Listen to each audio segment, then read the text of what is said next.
The average family in Franklin County throws away nearly $2,000 a year on food that they purchase but never eat.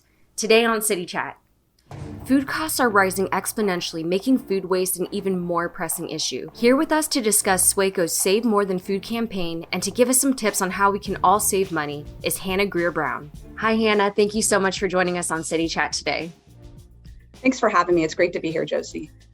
I'm excited to talk about food waste. And, we're all kind of feeling a little bit of like that pinch at the grocery store with food costs going up and up. Can you just give us some stats on food waste in Central Ohio and why it's such an important issue for our viewers today? Absolutely. I'm so glad you asked that question because addressing food waste is really important here in Central Ohio. I think your audience might be surprised to learn that every day our community sends nearly 1 million pounds of food waste to the landfill.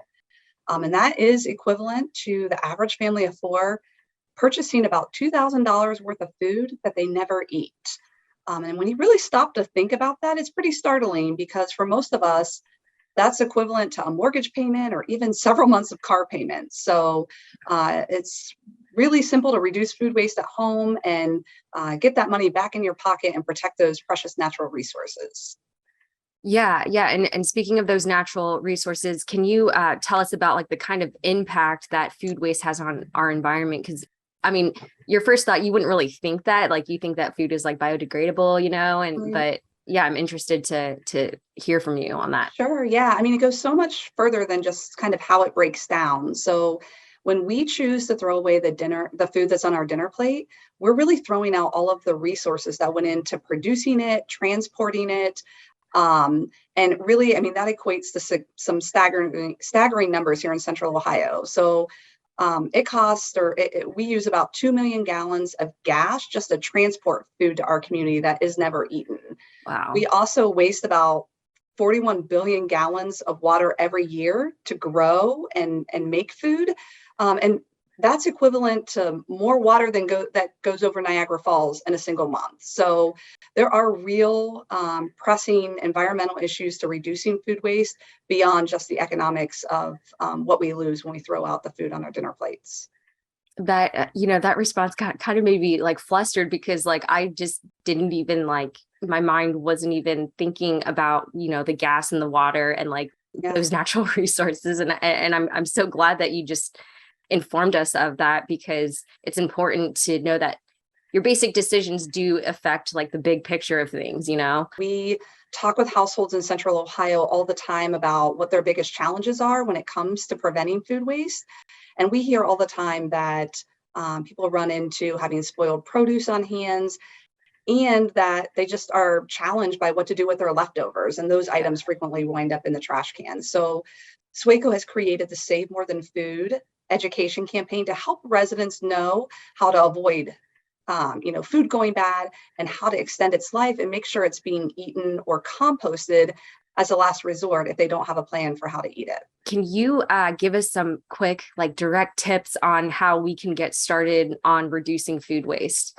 Yeah. So number one thing I would say to do is just commit to eating your food.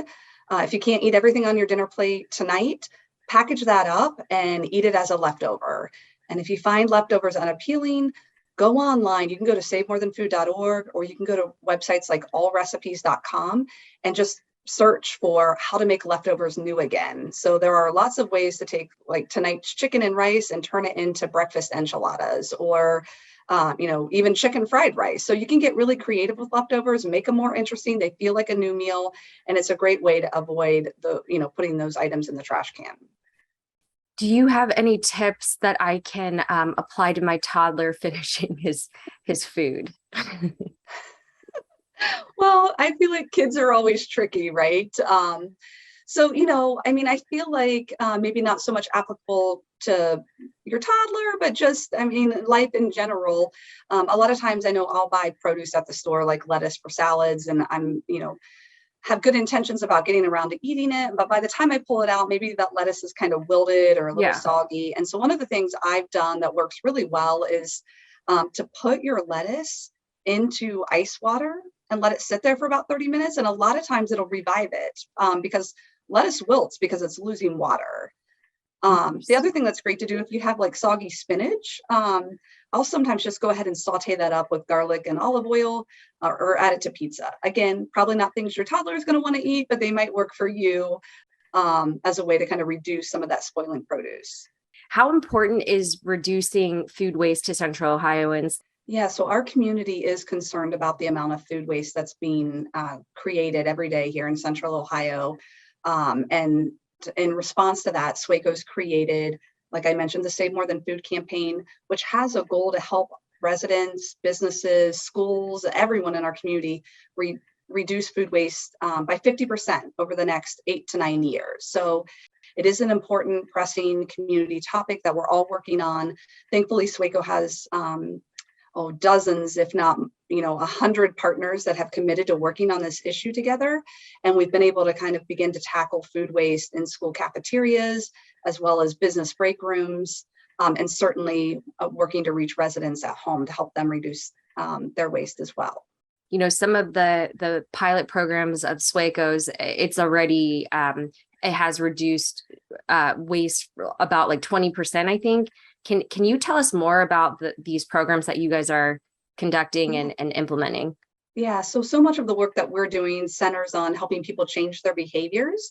And so we try a lot of different things to figure out what works. And we recently partnered with the city of Upper Arlington and the Ohio State University to study some food waste education among residents in their neighborhoods. And one of the things we learned there is that when we couple intensive education, so mailers coming to your home, social media ads showing up in your newsfeed, and we couple that with the availability of a drop-off location where you can take your food waste to be composted, we saw a significant reduction in the amount of waste being created. And that's that statistic you mentioned. It was up to 21%, a 21% decrease in the amount of food waste created at those homes that were participating. We also saw an incredible increase in the amount of people using the drop-off locations. So we saw an additional 40% of people bringing their food scraps to a drop-off location in order to keep them out of the landfill and turn them into compost. So that was great kind of just feedback that our program is working, it's having success. And we're really pleased to be partnering with now 10 Central Ohio communities to fund and execute on drop-off programs for their residents. We have a whole list of those at SaveMoreThanFood.org, but I can just tell you that Gahanna, Grandview Heights, Hilliard, and Westerville have all recently implemented programs. That's encouraging. That's really good to know. How do we get more information on Save More Than Food? Yeah, a couple of really easy ways. You can go to the website that I mentioned earlier, SaveMoreThanFood.org. Got all kinds of tips there and tricks that you can download and use for cutting food waste at home. You can also follow us on social media. We're online at SWACO Green, and we give out regular tips there as well. So a couple of really great ways to learn about food waste and help prevent it. Thank you, Hanna, so much for all of the information that you gave us. I'm excited to kind of just get creative with the leftovers that I have from this past week. So thank you for that. Yeah, that's great, Josie. Let me know how it goes. All right, I will. I'm Josie Smith. Thanks for watching City Chat on CTV.